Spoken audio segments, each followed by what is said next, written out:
Señor Ministro de Economía y Finanzas, Fernando Lorenzo, economista, buen día, ¿cómo le va? Buen día, ¿cómo le va, Carlos? Bien, orgulloso de recibirlo en este espacio como ciudadano uruguayo, porque ha sido un ministro reconocido en el plano internacional por algunas publicaciones calificadísimas, lo que nos instala también con esa cosa media camisetera que tenemos los uruguayos, es decir, tenemos nuestro ministro de Economía, esto trasciende naturalmente, supongo, las fronteras partidarias, sectoriales, o sea, tenemos un ministro muy bien observado en el mundo.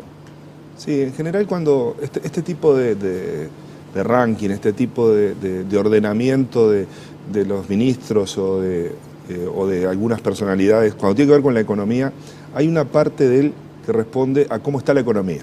O sea, es muy difícil que una excelente gestión con malos resultados o con resultados mediocres permita básicamente una ubicación en la comparación internacional de ese tipo. Por tanto, hay parte del reflejo de este tipo de evaluaciones que tiene mucho que ver con cómo lo estamos haciendo todos. Lo que y no es solo cómo lo hace. Sí, lo cual a uno le tiene más contenido, me parece informativo, porque no es solo evaluar la personalidad de tal o cual ministro, de tal o cual responsable, sino que es evaluar en conjunto lo que esa persona está haciendo junto con lo que está ocurriendo. Claro. Ese es un poco el... Ahora, ministro, ¿es una manera de responder este tipo de afirmaciones internacionales, esta mirada desde afuera, es en alguna medida responder también a aquellos que entienden simplemente que acá se está haciendo surf sobre una ola de bonanza?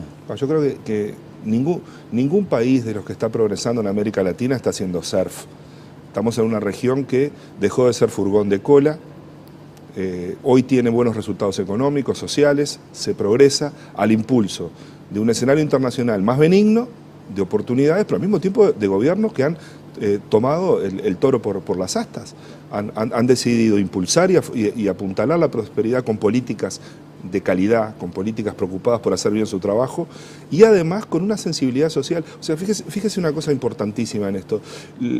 Los temas esenciales de los últimos años, de debate entre los ministros de Hacienda, los ministros de Economía y Finanzas, son temas que tienen la mitad del tiempo dedicado a dimensiones vinculadas a la distribución del ingreso, a la pobreza, a la equidad, a los temas que tienen que ver con las condiciones de vida de la gente.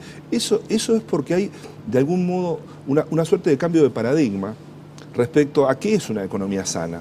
De una economía sana de ser una economía que tenía crecimiento, inflación baja, orden financiero y situación fiscal ordenada, a que eso, que es necesario y que en Uruguay está muy asegurado, eso no es suficiente. Entonces, hoy hay otras dimensiones que entran en juego y que hacen de ese mucho mayor involucramiento de las políticas económicas con el resto de las políticas que se llevan adelante en todos nuestros países, ¿no? Aún asumiendo el riesgo de no ahorrar, por ejemplo. El tema es, todo en la vida es un equilibrio entre necesidades múltiples, cuidados múltiples que hay que tener, prudencias de distinto tipo, y la necesaria fortalecimiento de áreas y capacidades que tienen que ver con el futuro. Entonces, siempre estar pertrechado de ahorros, cualquier familia lo sabe, cualquier empresa sabe que tiene que estar cuidadosamente a resguardo de determinado tipo de contingencias y que el ahorro o la prudencia financiera son fundamental. Pero todos sabemos en nuestras familias, en nuestras empresas, en nuestras organizaciones, que con eso no alcanza para progresar. O sea, cuando se lleva el argumento de tengamos cuidado ahorrando, estamos empobreciendo el debate y si lo planteáramos en nuestra vida común, eso como respuesta cotidiana a cualquiera de los problemas, nos encontraríamos que es absurdo. O sea, el debate es cómo hacer equilibradamente la toma de resguardos que se necesita para enfrentar dificultades con la necesidad de fortalecer áreas y fortalecer y evitar problemas o solucionar problemas que si emergen son tan graves como la insuficiencia de recursos. Uruguay hoy tiene, más allá de su resultado fiscal, que es de los mejores del continente, hay un informe del BID que se presentó en esta asamblea del staff del BID, muy bueno, donde dice que la región hoy está en su conjunto un poquito peor preparada que en el 2007, que estaba en el 2007 para enfrentar dificultades. Pero Uruguay es de los 4 países de la región que está más fuerte desde el punto de vista fiscal. Entonces, ese debate sobre lo fiscal, yo entiendo que en Uruguay tiene mucho de ideológico. Hay algunos que creen que el gasto público es malo y que el Estado, cada vez que gasta, no lo hace en bien de la sociedad, sino que lo hace con otras preocupaciones que son socialmente menos útiles. Pero hoy estamos mejor preparados que nunca.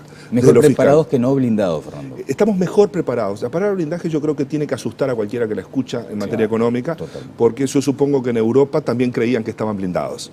Institucionalmente blindados, económicamente blindados, eso no es así. Bueno, miembros del equipo, de hecho, miembros del gobierno fueron los que enunciaron el concepto blindaje y que llamó la atención. Sí, nosotros en general, en mi caso particular, jamás recurro a ese concepto, me desmarco de él, porque creo que le da a quien lo escucha, le transmite algo que no es cierto.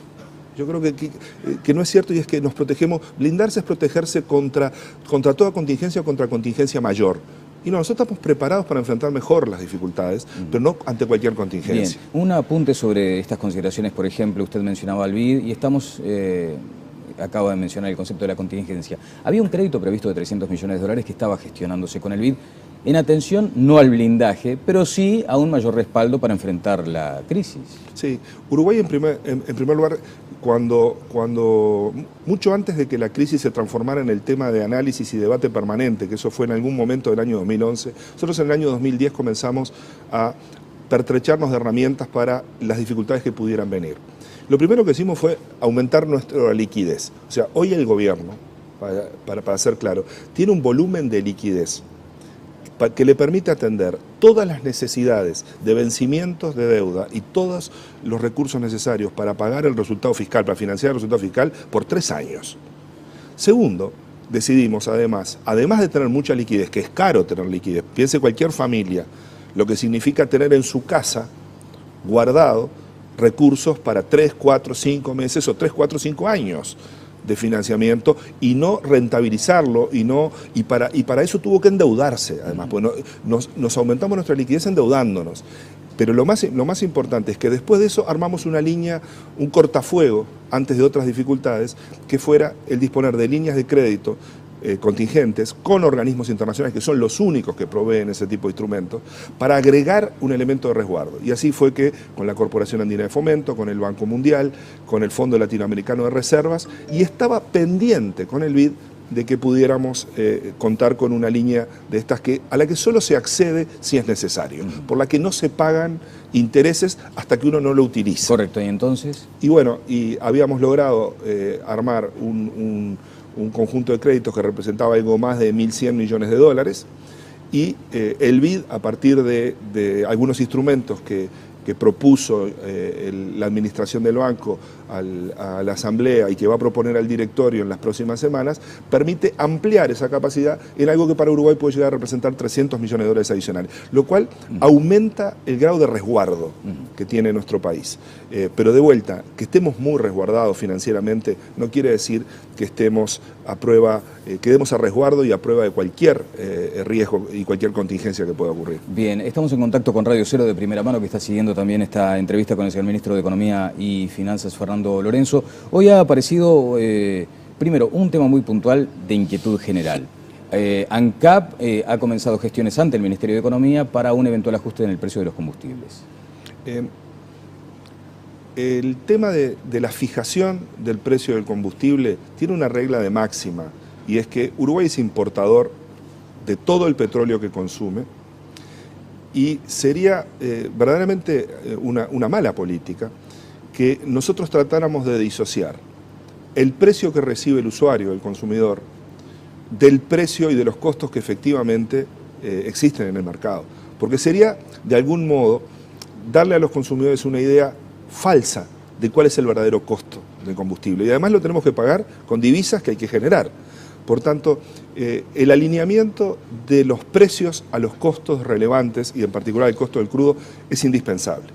Pero la política, ¿en qué ha consistido? De común acuerdo entre el Poder Ejecutivo y ANCAP.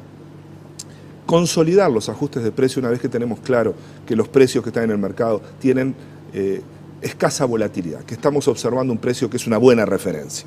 Entonces, yo creo que con enorme paciencia, además, la empresa entiende este problema. La empresa, eso es lo bueno de tener una empresa que es una empresa pública, que entiende la política de gobierno y que combina el resultado de la empresa con el interés general.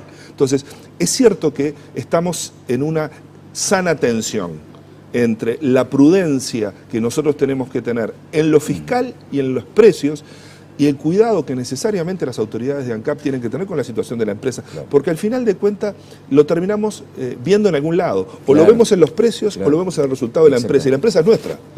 Entonces, creo que obviamente el tema está presente, el petróleo ha evolucionado hacia un nivel que está hoy ya a distancia de lo que fue la referencia con la que se fijó el precio en la última vez, y nosotros somos sensibles a la situación de los consumidores, de los usuarios, que merecen que tengamos cuidado, pero somos también muy cuidadosos con la empresa, que es una empresa de todos los uruguayos. Bien, pero parece inminente el ajuste, ministro. Parece que están dadas las condiciones para que, de consolidarse los precios actuales, nosotros tengamos que atender la situación de la empresa y terminar de sincerar en la estructura de precios de los combustibles esta situación de precios internacionales muy elevados, ¿no? Antes de hablar del impacto de estas situaciones en la inflación, por ejemplo, abro un paréntesis. ¿Eso de la percepción falsa de lo que son los precios de los combustibles, es algo de lo que pasa con el consumidor argentino? A ver, toda vez que uno intenta ofrecerle al usuario, al consumidor, un precio que no refleja la verdadera estructura de costos, está introduciendo una suerte de subsidio explícito o implícito. A veces es imperceptible por parte del usuario que esto es así. Uruguay ha preferido manejar las señales estas de subsidios o de políticas que tratan de distorsionar la relación entre costos y precios. Nosotros hemos decidido hacerlo explícitamente.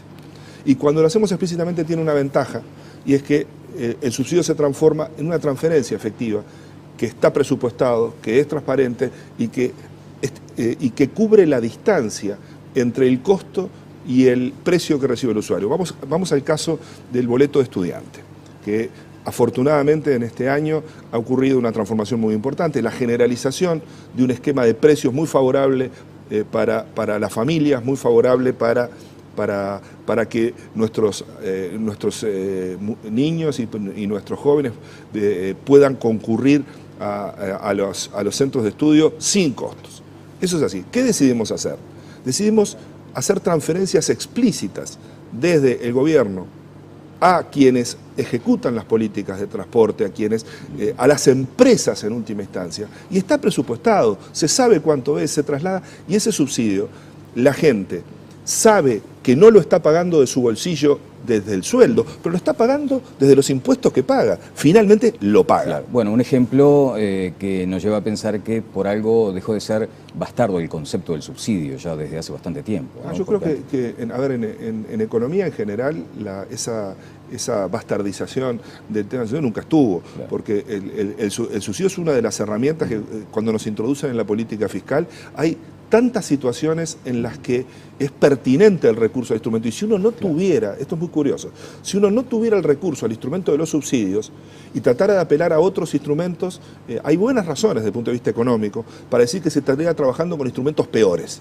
Entonces, el subsidio a veces es el mejor instrumento, claro, claro, y no hay ninguno mejor. Claro, pero también me refiero a lo que fueron en algún momento acciones de administraciones anteriores de otros partidos que también fueron muy cuestionadas, ¿no?, por el Frente Amplio cuando se mencionaba el concepto del subsidio. ¿A usted le consta? A ver, el tema, de vuelta, el instrumento del subsidio es un instrumento que está en la caja de herramientas de la política fiscal necesariamente. Los impuestos, los subsidios y todo el resto de las herramientas que la política fiscal tiene para trabajar están a disposición. Lo que pasa es que hay que elegir bien qué se subsidia. Y además hay una discusión sobre si el subsidio es explícito o implícito. Y yo creo que ahí sí, una estructura de subsidios implícita carece de transparencia, carece de posibilidad de rendir cuentas y nadie se entera efectivamente de cuáles son efectivamente los costos de esa política. Nosotros preferimos trabajar sobre la base de cuando se requiere utilizar el instrumento de subsidio, hacerlo explícito. O sea, es muy difícil que una excelente gestión con malos resultados o con resultados mediocres permita básicamente una ubicación en la comparación internacional de ese tipo. Por tanto, hay parte del reflejo de este tipo de evaluaciones que tiene mucho que ver con cómo lo estamos haciendo todos. Lo que y no es solo mejor. cómo lo hace. Sí, lo cual a uno Señor Ministro de Economía y Finanzas, Fernando Lorenzo, economista, buen día, ¿cómo le va? Buen día, ¿cómo le va? Bien, orgulloso de recibirlo en este espacio como ciudadano uruguayo, porque ha sido un ministro reconocido en el plano internacional por algunas publicaciones calificadísimas, lo que nos instala también con esa cosa media camisetera que tenemos los uruguayos, es decir, tenemos nuestro ministro de Economía, esto trasciende naturalmente, supongo, las fronteras partidarias, sectoriales, o sea, tenemos un ministro muy bien observado en el mundo. Sí, en general cuando este tipo de ranking, este tipo de ordenamiento de los ministros o de algunas personalidades, cuando tiene que ver con la economía, hay una parte de él que responde a cómo está la economía. Responder también a aquellos que entienden simplemente que acá se está haciendo surf sobre una ola de bonanza. Yo creo que ningún país de los que está progresando en América Latina está haciendo surf. Estamos en una región que dejó de ser furgón de cola, hoy tiene buenos resultados económicos, sociales, se progresa al impulso de un escenario internacional más benigno, tiene más contenido, me parece informativo, porque no es solo evaluar la personalidad de tal o cual ministro, de tal o cual responsable, sino que es evaluar en conjunto lo que esa persona está haciendo junto con lo que está ocurriendo. Claro. Ese es un poco el... Ahora, ministro, ¿es una manera de responder este tipo de afirmaciones internacionales, esta mirada desde afuera, es en alguna medida